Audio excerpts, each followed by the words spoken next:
What is to be done? What is to be done is actually a title of a very famous pamphlet written in about 1902, I think. Anybody know who wrote it? No, you're all good Democrats. It was written by Lenin, Vladimir Lenin. And if you don't know me, I actually, before I became a Christian, I was into sort of left-wing politics and joined the Communist Party for a while. Met my first wife, Nikki, at a anti-Vietnam War demonstration where she was handing out leaflets about Jesus. And I was demonstrating against US imperialism in Vietnam and all that kind of stuff. Then I became a Christian and met up with Nikki and married her.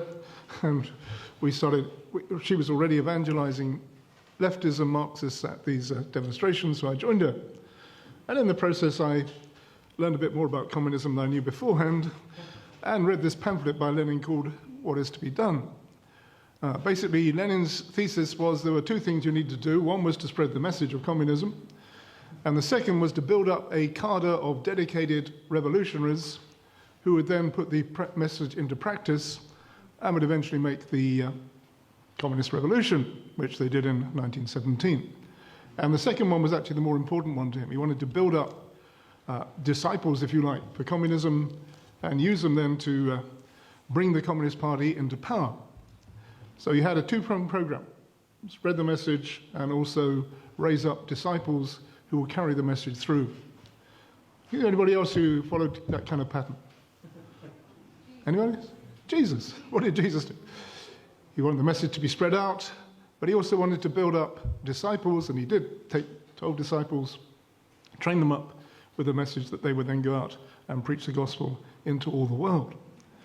And although Lenin's program was thoroughly anti-Christian and led to the persecution of Christians, Jesus' program, of course, was godly, Christian, and the one which we want to follow. So what is to be done? I had one or two critics of some of my talks saying that you don't do enough to build up disciples. You're not discipling people. Okay? And someone also said that my last talk, particularly the one about the state of the UK, was too negative. In fact, I had a comment on the comment section underneath the on the YouTube channel. It said, "Negativity, please spend more time teaching believers how to personally live in these times." Then spoke of the danger of depression, even suicidal tendencies, as people see the situation and difficulties relating to end times. You talk a lot about what to tell others. Pastoral care is missing from our fellowships and congregations.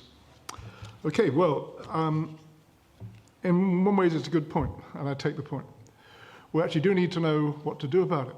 We need to train up disciples, and we need to be those who are able to live in difficult situations and not be overwhelmed by the negativity of the situation in our world, but to be overcomers and be hopeful and have a hope and a trust in the Lord.